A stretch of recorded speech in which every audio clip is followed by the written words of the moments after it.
Hi, and we're back.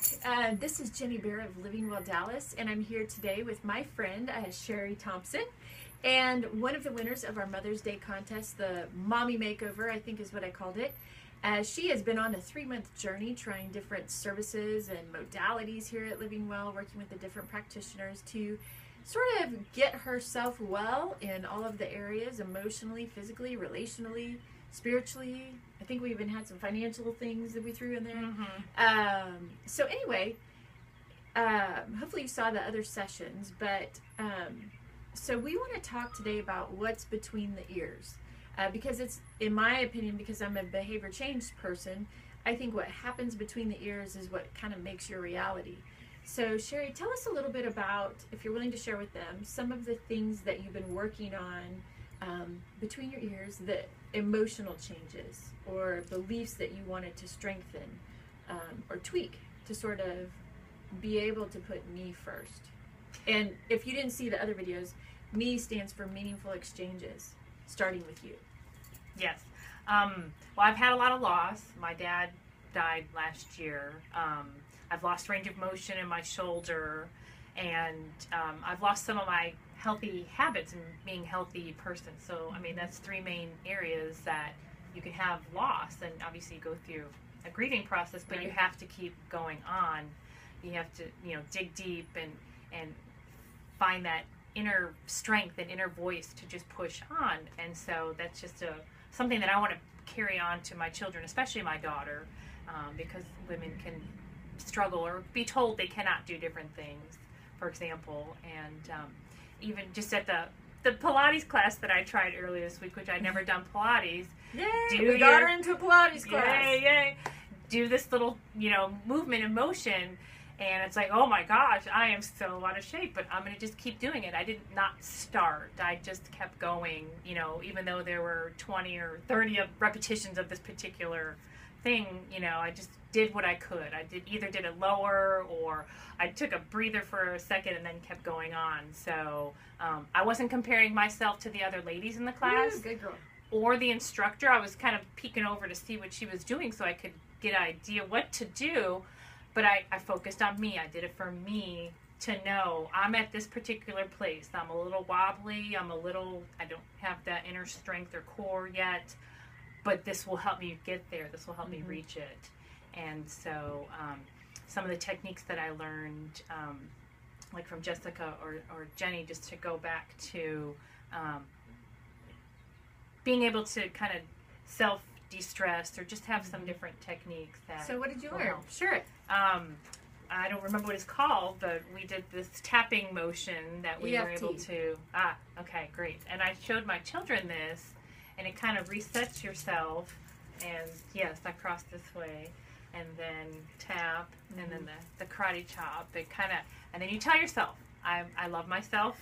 No matter what happens, you just kind of have a I love myself statement, whatever you want to put into it. So, and if you have to do it a couple of times because it's kind of a stressful moment or a stressful part of the day, you just, keep doing it and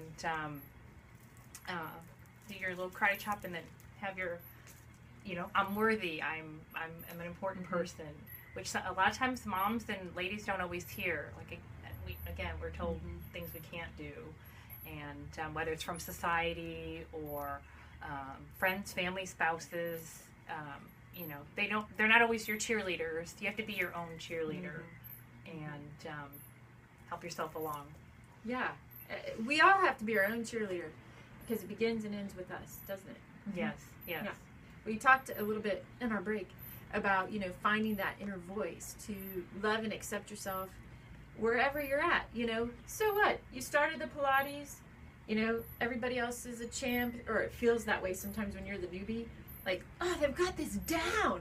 But we don't know. They could have been doing this for 10 years. They've got a great core, but now you're like, hey, I need to focus on my tonal, my body tone and everything to get myself as healthy as possible. Y'all have to start somewhere. So finding your voice is a very important thing to be, as we were talking about, a mighty girl. A mighty girl. And if you want to learn more about EFT, there's tons out on the web. It's called Emotional Freedom Technique, and there's actual scripts that you repeat. And there's actually a lot of science based on I'm going to call it reflexology points in the body, like this one is for your immune system. So anyway, there's actual science behind it. You can look it up.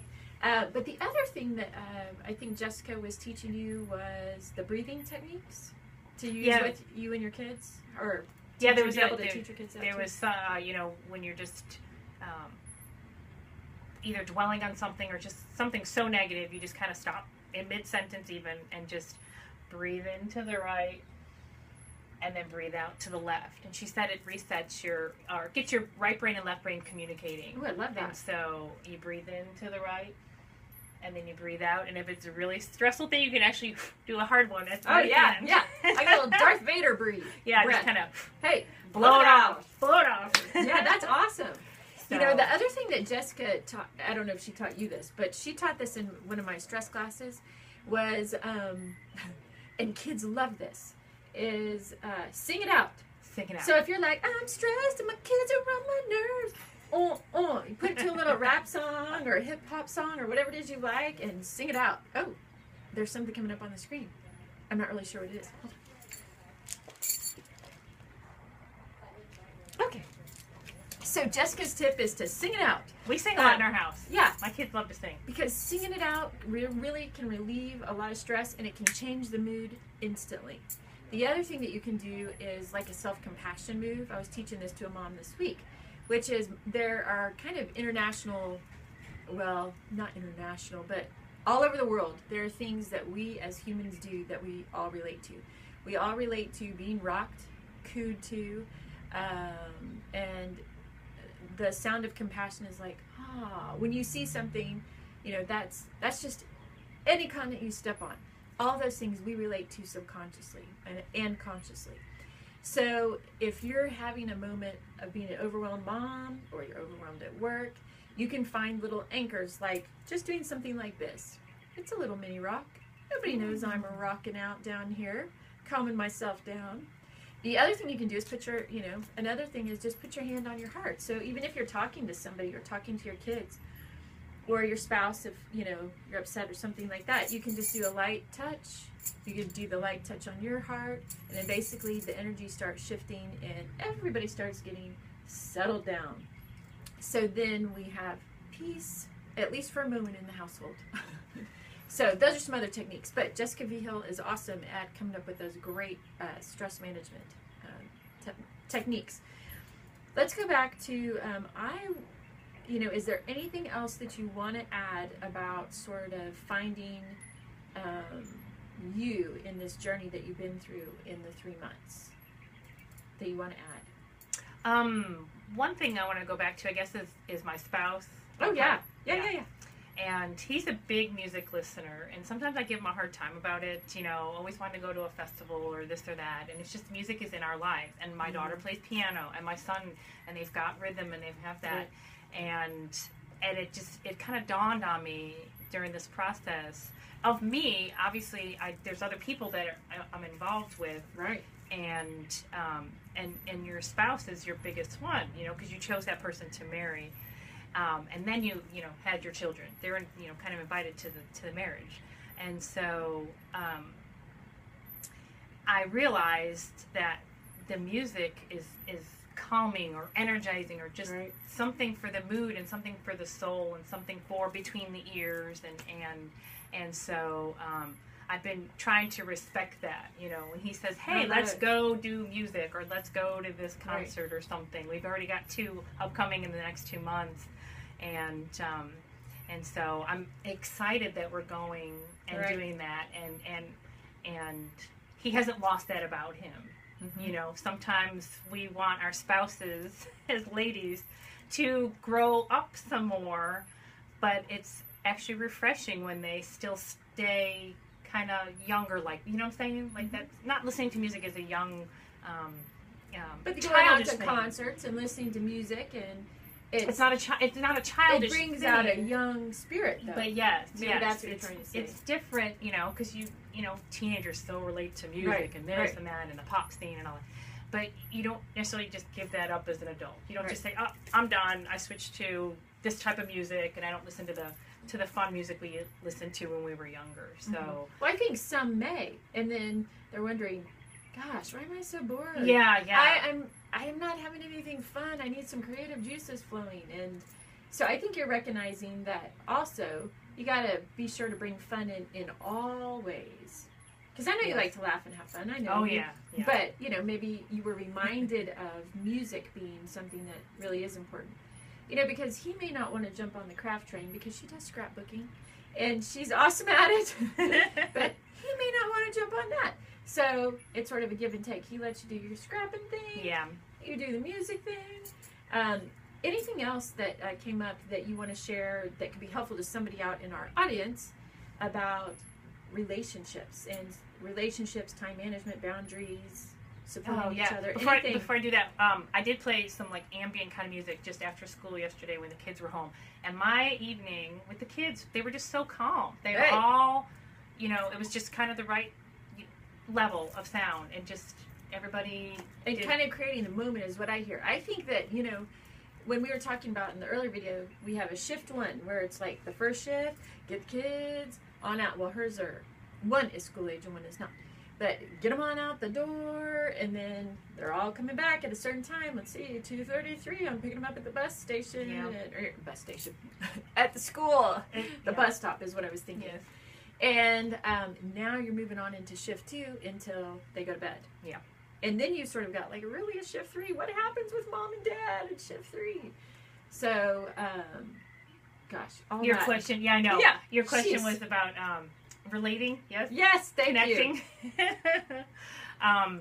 And so throughout my experience, relating and communicating, I mean, that's just, it comes down to, you can't think, you know what somebody is thinking in their brain. You have to ask them, you have to communicate with them, Right. and you have to, We're not mind readers. yeah, we are not mind readers. You have to kind of give and take, you Right. know. And as a mom and as a parent in general, you kind of have to be able to sense those moods of your kids Yes.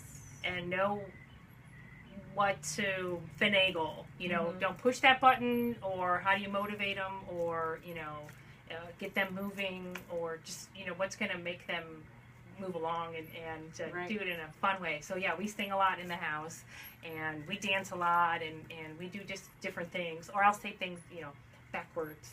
Mhm. I've been saying snocks and seekers to my son instead of sneakers and Oh, socks. that's fun. And he has just been cracking up. He looks at me like, "That's not right. That's not right." He's 3, you know, and he, you know, he does go to preschool 3 days a week. So I'm like, "You need to get your snocks and seekers." He's like, "No," and he'll say it's snocks and sneakers. So it's so funny because he'll do the first one, but he won't do the other one. But just kind of keeping them on their toes as Yeah. well. And you guys, like, I know your family kind of likes to do crazy face pictures, like what? Oh yeah, You we know, always do that's silly fun. faces. Always do silly faces. But I've been communicating with my children since they were born because I do baby sign language, and so that's awesome. that reduces frustrations as well to have them not pointing at things and saying you know, when they're 9 to 12 Right. to 18 months old, they're actually being able to communicate with you with a particular sign, and so Right. You have a language when they don't Yes. necessarily always have the words. they have the gestures. Right. So I know what I was saying about shift 1, going back to what you brought up, Yes. is that as a parent, you set the mood in the household. So on that, the between shift 1 and shift 2, that is a perfect time for mom and dad to either allow each other 5-15 minutes of break, so to relieve the other parent, come back to you know, relieve one parent, come back, connect a little bit, and then you're off and running into the next shift. But so like your music technique, that's what I was trying to say, sort of sets the mood for the whole rest of the evening. Yeah, and we that kept was really smart. Yesterday in particular, we kept that music on during dinner. Right. And Great. My husband couldn't get home as soon as he was able to, and so, but as a spouse, that's, you know, got that first shift to come on to that second shift, you can't have that resentment either. You have to communicate. Oh, Like yeah, I asked my husband earlier this week, "Can you be home by whatever, you know, whatever time?" And he's like, not this week, not with what's going on. And I'm like, okay, I'm ready, I'm prepared. It's just, Right, you're mentally this is what's going to prepared. happen. Mhm. If I have this expectation of, I asked him to be home, he's supposed to be home, I don't have that expectation at that point because we've been communicating Mhm. that it's not